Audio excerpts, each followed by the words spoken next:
এদিকে ট্রাইব্যুনালে আওয়ামী সরকারের হেভিওয়েট সাবেক মন্ত্রী ও সাবেক বিচারপতি ছিলেন ভাবলেশিন।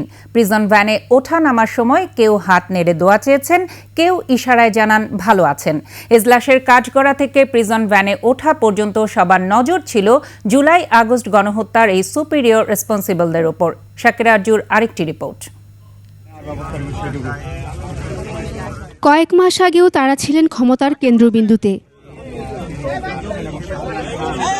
আওয়ামী সরকারের অন্যতম প্রভাবশালী ছিলেন এই মন্ত্রী নেতারা। আদালত প্রাঙ্গণে থাকা সবার দৃষ্টি ছিল তাদের দিকেই।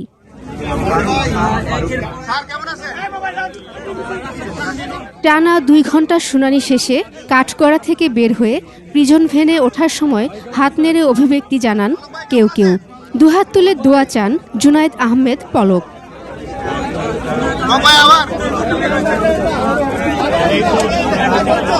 এদিন আত্মীয় স্বজনের সাথেও দেখা করার সুযোগ পান আসামিরা।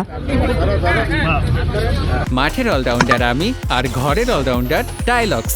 টাইলক্স টয়লেট ক্লিনার, ক্লিন মানেই টাইলক্স। এর আগে আন্তর্জাতিক অপরাধ ট্রাইব্যুনালের টিনশেডের এজলাসে একসঙ্গে বসতে দেয়া হয় আসামিদের। এই টিনশেড এজলাসটি একসময় উদ্বোধন করেছিলেন সাবেক আইনমন্ত্রী আনিসুল হক। এজলাসে ঢুকে কয়েকজন আইনজীবীর সাথে কথা বলেন আসামিরা। আইনজীবীর শুনানির সময়টা মনোযোগ দিয়ে সব শুনেন 13 আসামি। একে অপরের সাথে কথাও বলেন তারা।